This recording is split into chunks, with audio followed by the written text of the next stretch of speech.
नमस्कार और बहुत बहुत स्वागत है आपका सीएनबीसी आवाज पर। आपके साथ मैं हूं विपिन भाट। आरबीआई की मॉनेटरी पॉलिसी कमेटी की बैठक शुरू हो चुकी है। बुधवार यानी 6 अगस्त को आरबीआई पॉलिसी का ऐलान होगा। महंगाई में नरमी को देखते हुए इस बार दरों में कटौती की उम्मीद की जा सकती है। जानकार मान रहे हैं कि ग्रोथ को ध्यान में रखते हुए दरें घटाने का ये सही वक्त हो सकता है। अब तक आरबीआई 1% दरें ऑलरेडी घटा चुका है, तो क्या चौथी बार भी दरों में कटौती की उम्मीद की जानी चाहिए? अगर हाँ, तो दरों में इस बार कितनी कटौती की उम्मीद है? महंगाई तो लक्ष्य से कम है, ऐसे में क्या आरबीआई इस बार ग्रोथ पर फोकस और बढ़ाएगा? इन सवालों पर हम आज आवाज एमपीसी में खास चर्चा करेंगे और हमारे साथ खास मेहमान जुड़ रहे हैं। डीएसपी फाइनेंस के वीसी और सीईओ जयेश मेहता साहब, क्रिसिल के चीफ इकोनॉमिस्ट डीके जोशी साहब और इकरा की चीफ इकोनॉमिक्स अदिति नायर जी, आप सभी का बहुत बहुत स्वागत है। Right to ladies first. चलिए अदिति, मैं आपसे स्टार्ट कर देता हूं। इस बार हम क्या मान के चले? देखिए, पिछली जो पॉलिसी थी उसमें सरप्राइजेज आए। उम्मीद कर रहे थे 1/4 की, 1/4% की, लेकिन 0.5% का अपना स्टांस जरूर वहां पर चेंज किया आरबीआई ने। लेकिन उसके बाद एक और फिनोमेना हुआ और वो है कि महंगाई में हम और कंफर्टेबल होते चले गए और फिर वो टैरिफ का पूरा खेल। तो बड़ी सी एक पिक्चर बन चुकी है। क्या उम्मीद करें इस बार आरबीआई की इस पॉलिसी कमेटी बैठक में क्या चल रहा होगा? Thank you. देखिए, अगर आप मुझे 2 हफ्ते पहले पूछते तो मैं कहती क्लियरली रेट कट अभी होना चाहिए। और जो पिछले 2 हफ्ते में चेंजेस हुए हैं उनसे मुझे लगता है कि सिचुएशन इतनी क्लियर नहीं है, लेकिन अभी भी मेरे हिसाब से बैलेंस हल्का सा टिल्टेड है रेट कट की तरफ। सीपीआई डेफिनेटली, आपने जैसे कहा, इन्फ्लेशन के जो आंकड़े आए हैं वो हमारे एक्सपेक्टेशंस को पिछले कुछ महीनों से ट्रेस कर रहे हैं। पिछली बार जून में एमपीसी ने 3.7% का एवरेज प्रोजेक्ट किया था सीपीआई इन्फ्लेशन के लिए FY26 के लिए। हम तब भी 3.5% कह रहे थे और अब हमारा जो फोरकास्ट है वो 3.2% के आसपास आ रहा है। मैं कहती हूँ उसमें भी थोड़ा डाउन साइड है। तो बहुत एवरेज जो है पहले से बहुत घट रहा है। अब जुलाई के महीने के लिए हम 1.4% सीपीआई इन्फ्लेशन प्रोजेक्ट कर रहे हैं, वो बॉटम होगा। उसके बाद हमें लगता है कि सीपीआई इन्फ्लेशन धीरे धीरे नॉर्मलाइज होगा, जैसे कि बेस इफेक्ट हटता जाएगा और Q4 तक वो 4% के ऊपर आ जाएगा। मेरे हिसाब से अगर रेट और काटने हैं तो सही टाइम अभी है। अक्टूबर की जब पॉलिसी मीटिंग होगी तब हमें जो आगे का ट्रेजेक्टरी दिखेगा वो अभी से काफी ऊंचा होगा। और जैसे हम FY27 के पास जाते जाएंगे वैसे ही हमें FY27 का एवरेज सीपीआई इन्फ्लेशन का ज्यादा हमारे सामने it will be larger in front of us as compared to what it is right now. तो मेरे हिसाब से अगर ये काटना है तो अभी काट दीजिए, नहीं तो अक्टूबर तो मेरे हिसाब से कोई पॉइंट नहीं है रेट कट अक्टूबर में करने का या तब उसकी वेट करने का। फेस्टिव सीजन भी अभी आने वाला है, तो या तो अभी रेट काटिए या फिर एक्सटेंडेड पॉज को शुरू कर दीजिए। ओके, ठीक है। डीके जोशी साहब, क्या आपकी राय होगी? और इस वक्त जैसा अदिति ने भी कहा कि पिछले 2 हफ्ते में इतना कुछ हो गया, खास तौर पे अमेरिका से जो बातचीत हुई और वो ऑयल के इर्द गिर्द जितनी चली गई। मैं कोई स्टेटमेंट पढ़ रहा था, ये हमारे जो पेट्रोलियम मिनिस्टर हैं हरदीप सिंह पुरी, उनका, कि हो सकता है कि न्यूयर फ्यूचर में ये जो पूरा सिनेरियो है, जो क्रूड है वो 130-140 डॉलर तक भी चला जाए। अब ये तो थोड़ा स्पेकुलेटिव होगा कहना कि इतना हो ही जाएगा कि नहीं हो जाएगा, उनका अपना कैलकुलेशन रहा होगा। लेकिन अगर क्रूड में थोड़ी भी हलचल होती है तो उसका सीधा इम्पैक्ट प्राइजेस पे हमारे देश में आएगा ही आएगा। यानी इन्फ्लेशन वाली बात, या मतलब जो हमने कंट्रोल करके रखा है, क्या वो सब के चलते आरबीआई ग्रोथ की तरफ देखेगा या फिर उसके दिमाग में अभी से वो पिक्चर बनना शुरू हो गई होगी? देखिए, मेरा मानना यह है कि इस समय जो ग्रोथ रिस्क है वो इन्फ्लेशन रिस्क से कहीं ज्यादा है। जैसा कि अदिति जी ने भी बताया कि इन्फ्लेशन एक्सपेक्टेशन से कहीं नीचे आ रही है। और तो ये एक आरबीआई ने ये भी कहा था कि अगर उनको विंडो मिलती है तो उसके बारे में देखेंगे। तो अभी एक विंडो ओपन हो गई है रेट काटने के लिए। और दूसरी बात, जहां तक रही तेल की बात, वो प्रिडिक्ट करना मुश्किल है। शॉर्ट टर्म में वॉलिटिलिटी अवश्य हो सकती है, पर जो लॉन्ग टर्म प्रोजेक्शन है वो वीकनेस की तरफ ही है, क्योंकि ग्लोबल डिमांड, ग्लोबल ग्रोथ भी थोड़ा कमजोर रहने की उम्मीद है अगले कुछ सालों में। तो एक ब्लिप आ सकता है, पर वो प्रॉब्लम तब आती है जब ऑयल के प्राइस बढ़े और उस लेवल पे सस्टेन रहे, जैसा कि आपने 2010, 11, 12 में देखा था, जब ऑयल के प्राइसेस लगातार 3 साल तक 100 से ऊपर रहे थे, $100 पर बैरल से ऊपर रहे थे। तो वो स्थिति तो अभी फिलहाल नहीं दिखाई दे रही है, क्योंकि ग्लोबल इकोनॉमी में आगे चलते हुए वीकनेस ही नजर आएगी, ऐसा भी माना जा रहा है, और ज्यादातर फोरकास्ट जो है वही दर्शा रहे हैं। तो ऑयल के बारे में अभी मैं मतलब आपको सतर्क रहना चाहिए, पर अभी मुझे नहीं लग रहा है कि वो इतना चिंता का विषय इस साल की इन्फ्लेशन के लिए वो बनेगा। और जहां तक दूसरा सवाल यह है कि अब यूएस में भी डेटा जो है वो कमजोर आ रहा है, एम्प्लॉयमेंट रेट उतना ज्यादा नहीं, अनएम्प्लॉयमेंट रेट उतना ज्यादा नहीं गिरा है, पर बढ़ा है। पर उसके साथ ये देखा गया कि पेरोल रिवीजन बहुत सिग्निफिकेंट हुआ है, तो एक तरह से वो कमजोरी वहां आ रही। तो यूएस भी अब रेट, हमारा मानना है कि इस साल 50 बेसिस पॉइंट काटेगा, तो वो भी एक थोड़ा सा एक तरह से और आसान बनाता है आरबीआई के लिए रेट काटना। तो मुझे लगता है अभी फिलहाल अगस्त के महीने में एक रेट कट की उम्मीद की जानी चाहिए, क्योंकि पिछली पॉलिसी से अभी तक इन्फ्लेशन रिस्क कम होता हुआ नजर आया है और ग्रोथ रिस्क बढ़ता हुआ नजर आया। तो इस वजह से मुझे लगता है कि रेट कट होगा अगस्त में 25। आपने जैसे यूएस का एग्जांपल दिया, इनफैक्ट आरबीआई तब रेट कट कर रहा था जब यूएस, चाइना, यूके और अदर इकोनॉमीज ने होल्ड कर रखी थी चीजें, वो वेट एंड वॉच कर रहे थे, लेकिन आरबीआई ने रेट कट किया। और जब अगर वहां पे रेट कट आता है तो क्या आरबीआई को ये और सपोर्ट करेगा अपने स्टांस में? वेल, मेहता साहब, एक और स्टेटमेंट में यहाँ पढ़ना चाहूंगा, वो है फाइनेंस मिनिस्ट्री की लेटेस्ट मंथली रिपोर्ट का। They are saying core inflation remains subdued and overall inflation is comfortably below the RBI's 4% target, affording room for the easing cycle to be sustained. आमतौर पे इस तरह के स्टेटमेंट्स आते नहीं ministry से, लेकिन ये तो बिल्कुल साफ साफ ही कह दिया उन्होंने कि आपके पास मौका है रेट कट करने का। तो जस्ट अदिति जी ने जैसा कहा, मेरा थोड़ा उल्टा था कि पहले नहीं लग रहा था कि दे गिव अगस्त का rate cut up front loaded, and that's why लग रहा था कि अगस्त में स्किप करेंगे और फिर अक्टूबर में रेट कट करेंगे, बट अभी जो हिसाब से माहौल चल रहा है, एक तो आपका growth slow down, we may agree or not, officially numbers change or not, but it is reflecting in the market. If you talk to the equity market, if you talk to corporate, there is a momentum and growth slowdown very clearly. Secondly, people talk about uncertainties, global uncertainties, but if you look at global uncertainties जो है, तो वो of course जो because of US tariff war, in all of that, it suggests, and the counter to that is to reduce our interest rates, right? And that's where, when to support the local growth, and therefore the chance of doing it now is much better. As Aditi ji ne jaise kaha ke as you go towards the last quarter, the inflation goes back again to 4, so you have a window today to do it.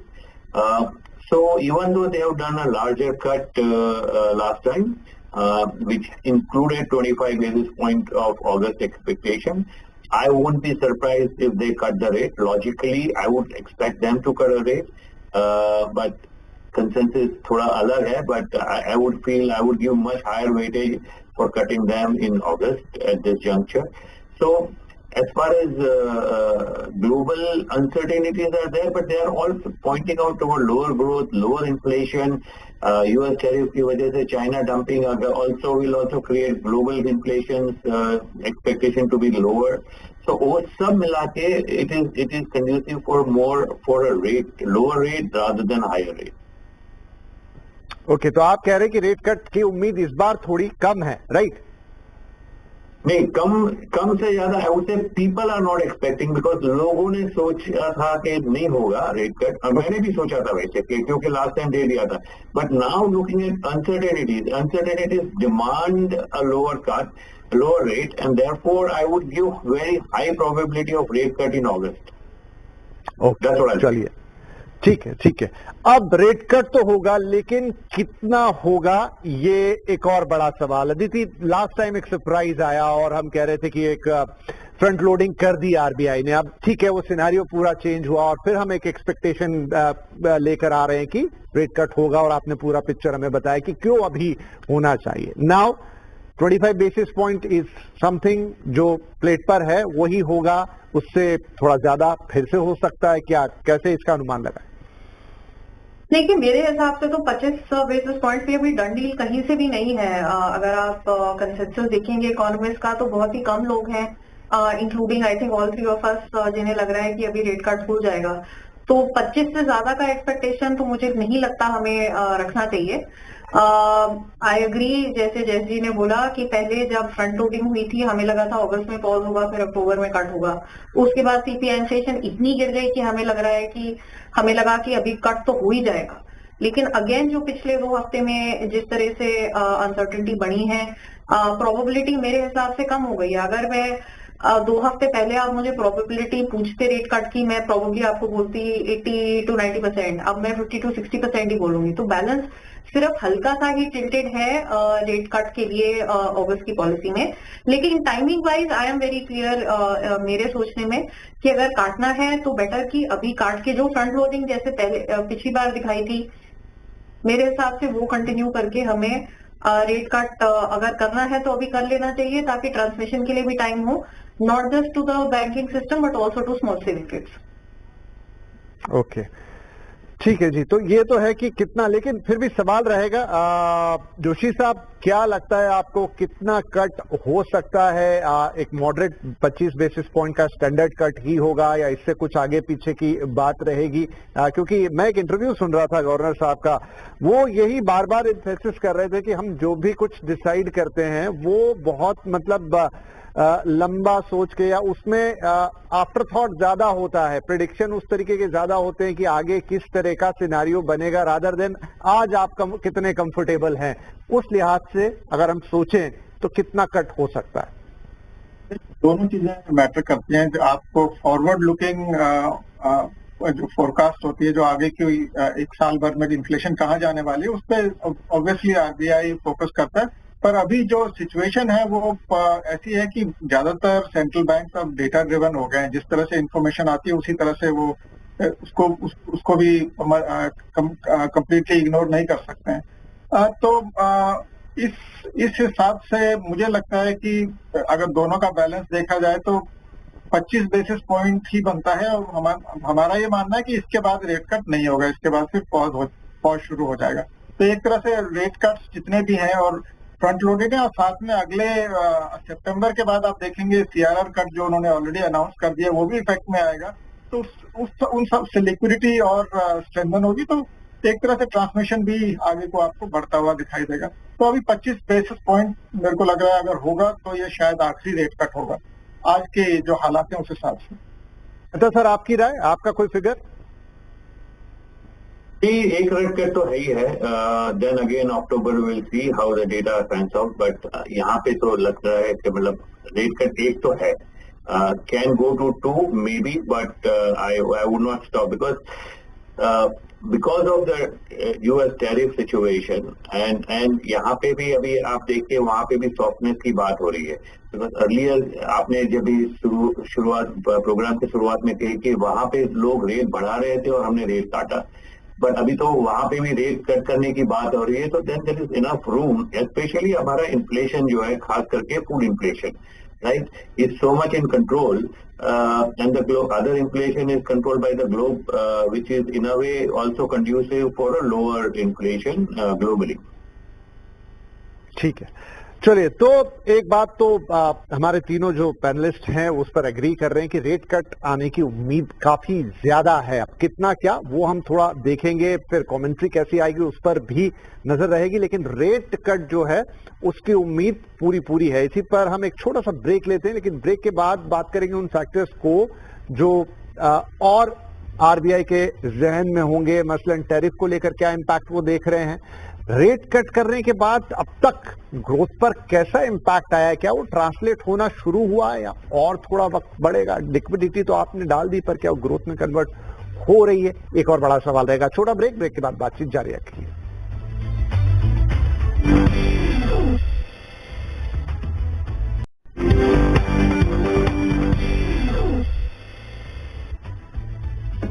Welcome back, आप देख रहे हैं आवाज MPC और हमारे साथ हमारा पूरा पैनल मौजूद है। और अब कुछ ग्रोथ रिलेटेड और टैरिफ रिलेटेड सवाल रहेंगे। और अदिति, तो टैरिफ एक ऐसी चीज है जिसने सारे इक्वेशंस को डिस्टर्ब कर दिया है। मैं कुछ एक पवन साहब का कोई इंटरव्यू था, अच्छा जयराम रमेश साहब के साथ, वहां पर वो बातचीत कर रहे हैं कि उसका एक इम्पैक्ट इन्फ्लेशन पर आएगा। अमेरिका तक ठीक है, लेकिन क्या ये फिनोमेना वर्ल्ड वाइड भी होगा कि जहां टैरिफ एक ऐसा माहौल क्रिएट करें, डिस्ट्रप्शन क्रिएट करें कि वो इन्फ्लेशन को इम्पैक्ट करे?